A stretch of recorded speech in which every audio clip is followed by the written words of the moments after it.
Sebelum kita belajar, kita berdoa dulu, nggih. Oke.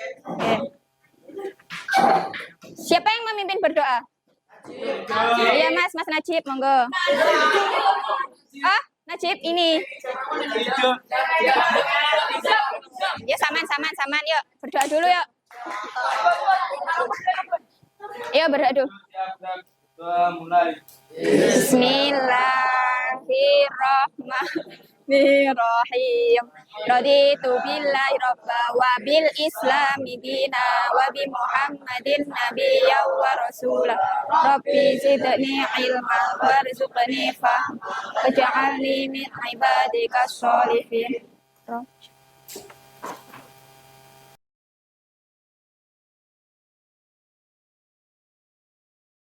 Pon, sudah dibuka nggih halaman 11 bab 8 babnya judulnya berempati itu mudah, menghormati itu indah. Nah, di sini anak-anak, buku ini mau tanya, siapa yang sudah tahu arti dari berempati? Kalau bisa, angkat tangan. Mboten saged. Coba yang bisa, siapa? Siapa yang tahu dari kata berempati? Apa, Mas? Kemampuan untuk menyadari perasaan orang lain, kemudian berbagi dan peduli kepadanya. Nah, pinter. Tepuk tangan dong.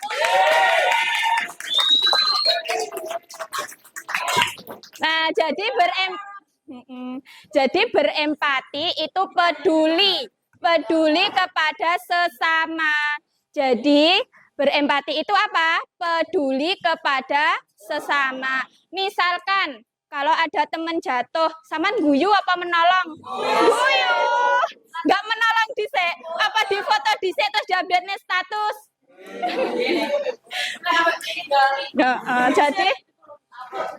Jadi kalau ada teman jatuh itu harus ditolong dulu. Terus misalkan kalau enggak diguyu dhisik.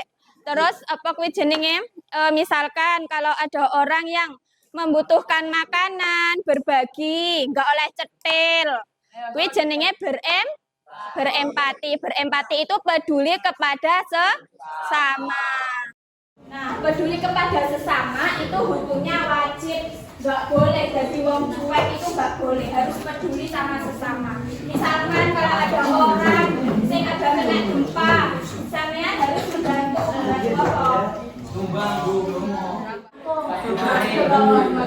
Langsung aja. Fardu kifayah.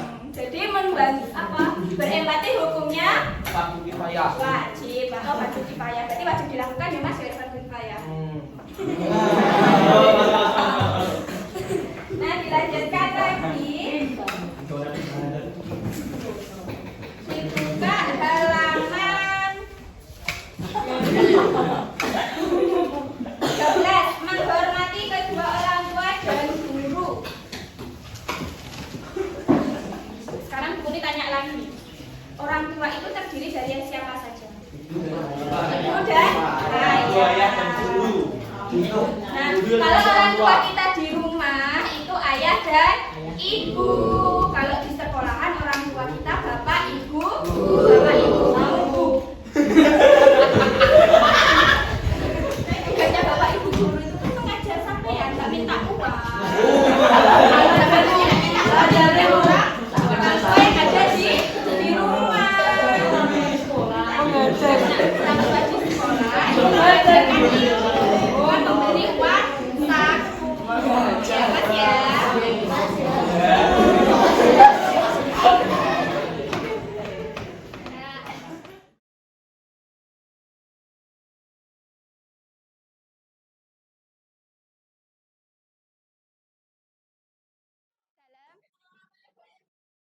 Hah?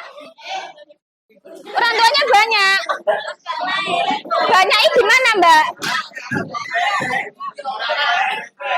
Ibunya ada 2. Bapaknya 2. Oh, menikah lagi. Iya. Ya berarti ya harus menghormati semuanya. Karena apa? Karena kan semuanya orang tua. Loh, kok nggak mampu? Jajali lek sampean pinter, sing seneng sapa? Orang tuane sampean kan?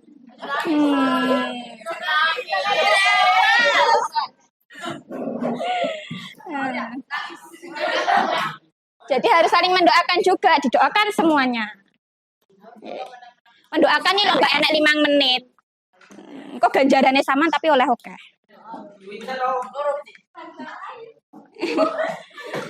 Mungkin ada yang ditanyakan lagi.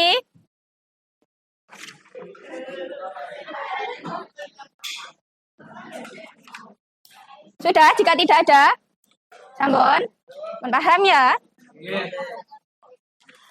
Nah, tadi orang tua yang ada di rumah siapa tadi? Ibu dan ayah.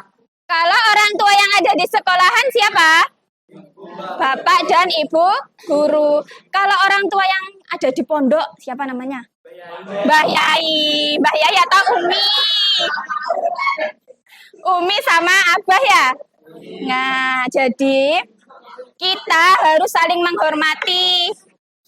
Baik itu orang tua, bapak ibu guru, Abah Yai, Umi harus menghormati. Misalkan nenek guru sing nerang neng ini terus celometan, ini menghormati apa enggak? Iki kabeh neng kene pada menghormati guru-guru kan? Nggih, berarti insya Allah menghormati tadi hukumnya apa, Mas? Wajib. Berarti wajib itu dilanggar berarti mendapat apa, Mas? Mendapat pahala, mendapat dosa. Terus bagaimana kalau misalkan buku ini tanya, misalkan sampeyan jalannya di sini ada bapak ibu guru terus sampeyan di sampingnya, terus jalannya bareng, sampeyan lebih baik maju apa mundur? Nyalep apa berhenti dhisik? Berhenti dhisik. Wajahnya ndangak apa dingklu? Dingklu. Kuwi jenenge bentuk menghormati. Siapa yang mau menghormati orang lain, bahkan bapak ibu guru, bahkan orang tuanya juga bakal dihormati. Lek sampean pengen dihormati sama teman-temannya sampean ngene iki, sampean juga harus menghormati teman-temannya juga. Nggih? Nggih. Coba buku ini tanya sampean. Cara menghormati orang bapak ibu guru gimana Mas salah satunya? Menghormati. Sikapnya bagaimana sikapnya? Iya. Enggak bareng celometan, nggih. Coba Mbak-mbak yang sini. Bagaimana cara menghormati guru, Mbak? Sampean. Gimana? Mendengarkan nasihat guru. Coba yang di sini. Bagaimana cara menghormati guru, sampean? Nah, dari sini anak-anak ada yang ingin mau ditanyakan? Boten? Jika sudah tidak ada yang ingin ditanyakan, Bu Guru punya video, nanti anak-anak melihat terus disimpulkan sendiri menurut bahasanya masing-masing. Pernah meringkas apa belum? Pernah. Bisa toh semuanya meringkas? Insya Allah. Pinter-pinter berarti kelas 7 iki. Nah, nanti Bapak Ibu Guru ngasih laptop di bangkunya anak-anak. Nanti anak-anak mendengarkan video yang ada di laptopnya masih Bapak Ibu Guru. Terus menganalisis, memberi rangkuman. Apa sih cerita itu? Cerita iki nyeritakne apa toh? Nah, terus engko dicatat nang kertas. Siapa yang bawa kertas? Kertas kosong.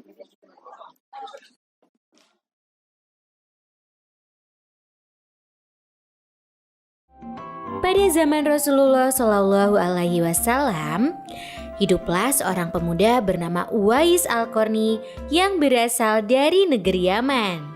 Uwais adalah seorang yatim. Ia mengidap penyakit sopak sehingga timbul bercak putih dan belang di kulitnya. Walaupun begitu, ia tetap menjadi sosok pemuda yang taat dan saleh. Uwais dan ibunya adalah keluarga yang miskin yang tidak mempunyai sanak saudara. Ia hanya tinggal berdua bersama ibunya yang lumpuh dan buta. Ia sangat menyayangi dan berbakti kepada ibunya. Namun, ada satu permintaan yang belum bisa ia penuhi. Ibunya ingin sekali pergi menunaikan ibadah haji ke Mekah yang sangat jauh dari tempat tinggalnya. Suatu ketika, Nah, ibu mempunyai satu permintaan. Iya, Bu. Katakan saja, permintaan apa yang harus aku penuhi? Ibu sudah tua, nak. Mungkin hidup ibu tidak akan lama lagi. Ibu ingin sekali menunaikan ibadah haji ke tanah suci Mekah. mendengar permintaan sang ibu, Uwais pun hanya bisa melamun. Ia berpikir bagaimana caranya untuk bisa mengantarkan ibunya ke Mekah, sedangkan Uwais tidak mempunyai kendaraan karena ia sangat miskin. Seketika, ia pun mencari cara agar bisa mengantarkan ibunya. Uwais bergumam di dalam hati. Ya Allah, bagaimana bisa aku mengantarkan ibu ke Mekah, melewati padang pasir yang tandus dan jarak yang sangat jauh? Aku tidak mempunyai uang dan kendaraan untuk mengantarkan ibu ke sana. Tetapi Uwais memiliki ide untuk melatih otot-ototnya menjadi kuat agar ia bisa mengantarkan ibunya ke Mekah. Oh iya, aku mempunyai sedikit uang untuk membeli anak sapi. Mungkin aku bisa menggunakan sapi itu untuk melatih kekuatan ototku. Ucapnya.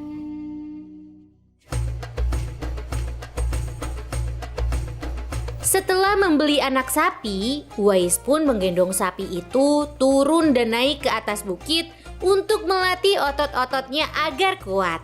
Semakin hari, sapi itu semakin besar dan Uwais pun semakin kuat.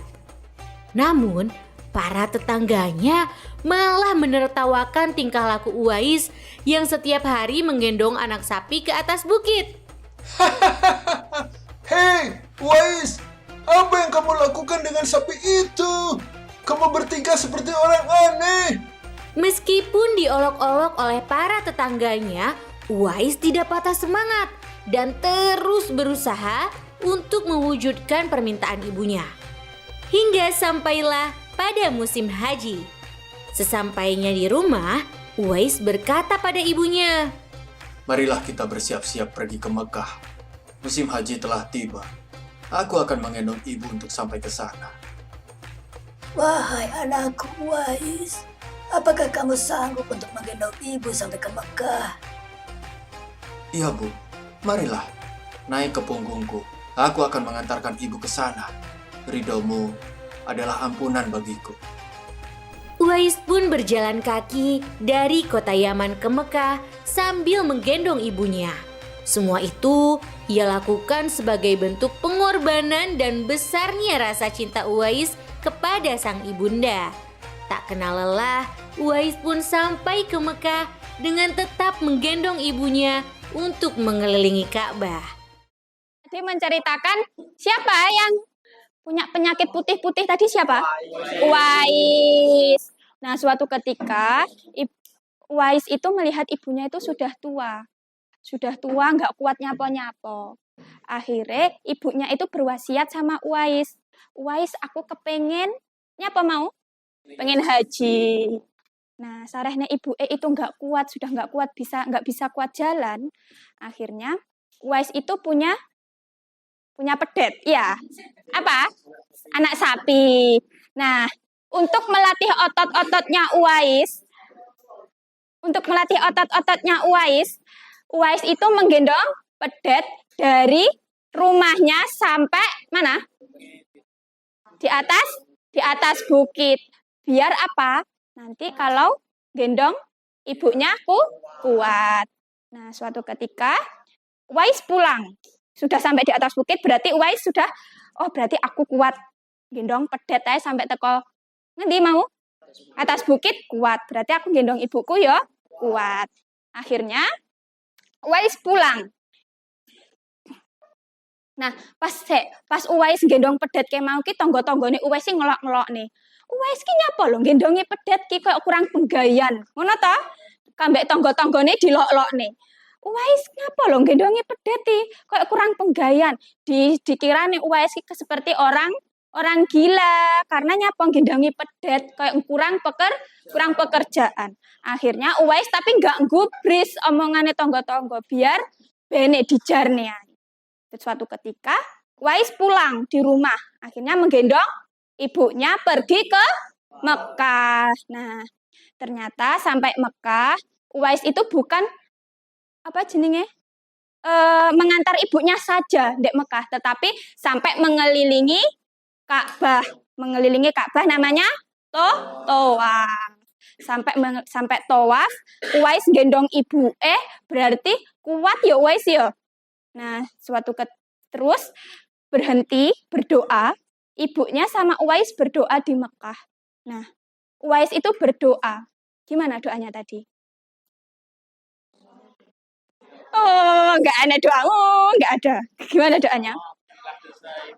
Ampunilah dosa ibuku. Nah, terus ibunya itu dengar, nyapa kok sing sing berdoa kok ampunilah dosane ibu etok. Lah dosane sampean kok enggak minta karo Allah untuk diampuni dosanya.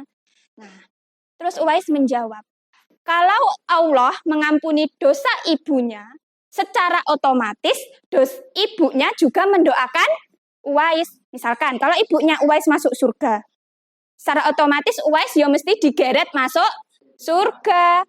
Nah, terus Uwais gini, karena ridhonya ibu juga ridhonya Allah. Kalaupun ibu masuk surga, berarti aku juga ikut masuk surga. Nah, setelah itu penyakitnya Uwais yang putih-putih koyok panu langsung hilang, kecuali satu di mana? Nah, itu sebagai petanda. Nah, ceritanya Uwais ini sing maune Uwais dilok-lokne tangga-tanggane malah tersebar di seluruh dunia, bahkan menjadi sejarah bahwasanya seorang anak harus menghormati ibunya, menghormati orang tuanya. Nah, dari sini kesimpulan atau hikmah yang dapat kita petik adalah kita harus berbakti sama orang tua kita. Meskipun orang tua kita sedang sakit, terus belum mampu, kita harus menghormati. Karena apa? Orang tua kita selalu berupaya untuk memenuhi kebutuhan kita. Meskipun karo ya Allah, ngono ya. Nah, mungkin anak-anak sudah mencatat ya cerita dari Uwais tadi? Belum? Oke, sambil menunggu teman-temannya yang mencatat, di sini kakak punya games yang tidak ada tugas mencatat, mengikuti games ya. Silakan Bapak Agus, monggo. Perhatikan instruksi saya. Perhatikan perintah saya. Yang diperhatikan apa? Perintah. Tangan ke depan. Kalau gini tangan ke depan. Tangan ke atas. Tangan ke samping. Tangan ke bawah. Oke, dimulai dari sekarang. Tangan ke atas. Nanti Kalau salah langsung duduk. Nanti kalau yang banyak kelompoknya yang masih berdiri nanti dapat bagian. Dimulai dari sekarang. Tangan ke samping. Tangan ke bawah. Tangan ke atas. Tangan ke bawah. Tangan ke depan. Tangan ke samping. Tangan ke bawah. Tangan ke atas. Tangan ke samping. Tangan ke bawah. Tangan ke samping. Tangan ke atas. tangan ke depan, tangan ke samping, tangan ke atas, diputar-putar, diputar-putar, stop, stop, stop. Ayo, stop, stop, stop. Ayo, banyak yang berputar. Stop, stop, stop. Ayo, turun.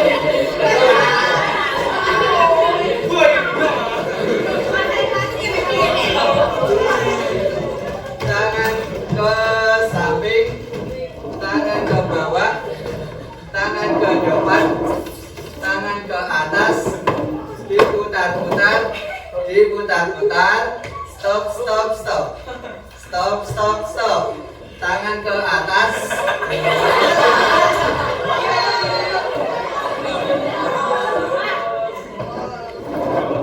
Oke, dua kali lagi.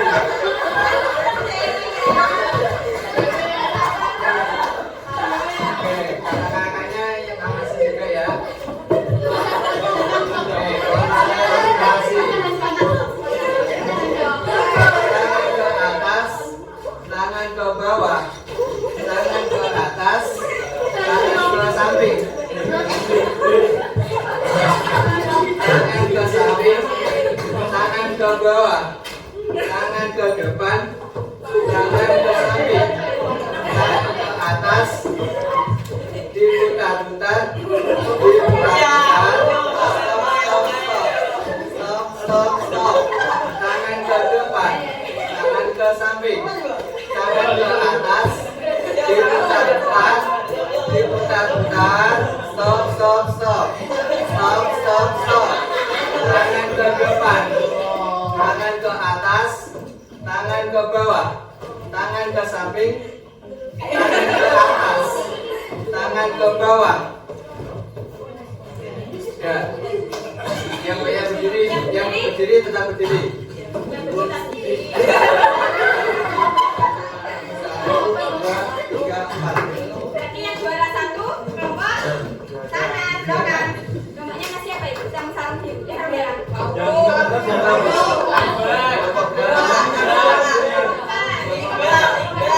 Kelompoknya satu, dua, tiga, empat. Perwakilannya. Perwakilan.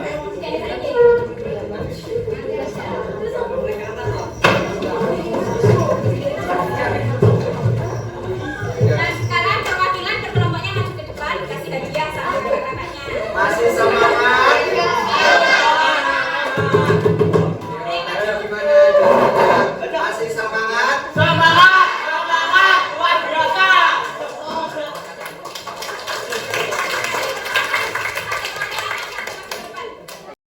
Pembelajaran dari Bapak Ibu Guru yang sedikit kami sampaikan mengenai pembelajaran berbakti menghormati kepada orang tua dan guru. Mungkin dari Bapak Ibu Guru dalam menyampaikan materi masih belum masih kurang dan belum sesuai dengan materi yang disampaikan. Ada kurang lebihnya Bapak Ibu Guru mohon maaf. Wabillahi taufiq wal hidayah. Wassalamualaikum warahmatullahi wabarakatuh.